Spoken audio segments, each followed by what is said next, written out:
something called a hotspot, where the electromagnetic energies are higher than most places.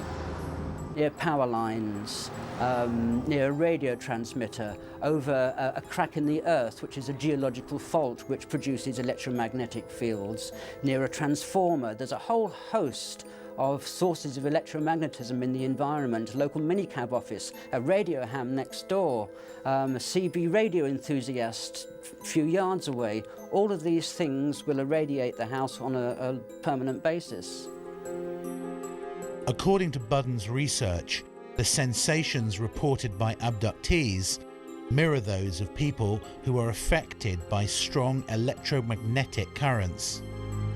They have periods where they feel like there's somebody in the room with them, watching them, although they can't actually see anybody. This is called a sense of presence.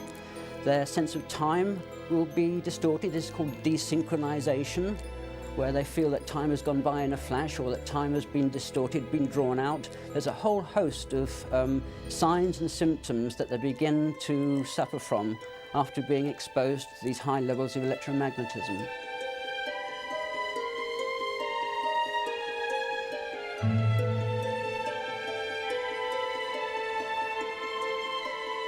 So are alien abductions real? Are people being beamed up into spaceships and subjected to bizarre experiments? Or is this all just some form of severe psychological disorder?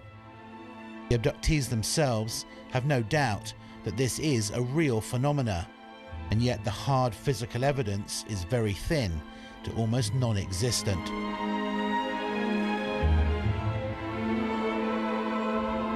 At the end of the day, this is a phenomena that seems to affect millions of people around the world, and until we find out the true cause, the abduction files will remain firmly open.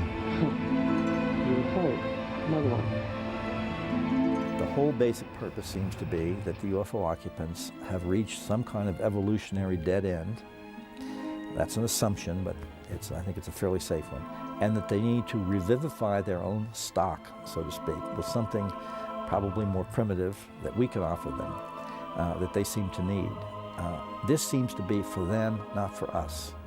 We have no idea where this program is going to end up, but many people have described seeing on ships and in experiences figures that seem to be a mix of human and alien characteristics. In the end, my own impression is that the vast majority of alien abduction experiences are in fact sleep paralysis. That people have woken up paralyzed as from dreaming, but they're half awake, they can't move, they have all the classic symptoms of sleep paralysis: buzzing, humming, bright lights, the feeling of presence that there's somebody there, and their mind takes over and does the rest and clothes the whole thing in all the paraphernalia of abductions.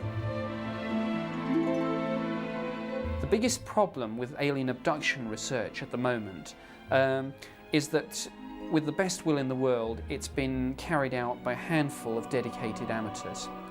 What we really need to take forward research into this important matter is the involvement of mainstream science and the involvement of governments. It's only these two bodies that really, I think, can take us now forward and perhaps achieve some sort of breakthrough.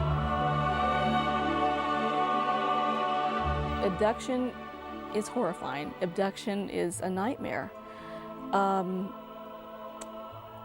But the audience must know that these events are real. They're physical events that are happening to millions of people. And I would not be surprised if someone you know is an abductee, but they've never said it.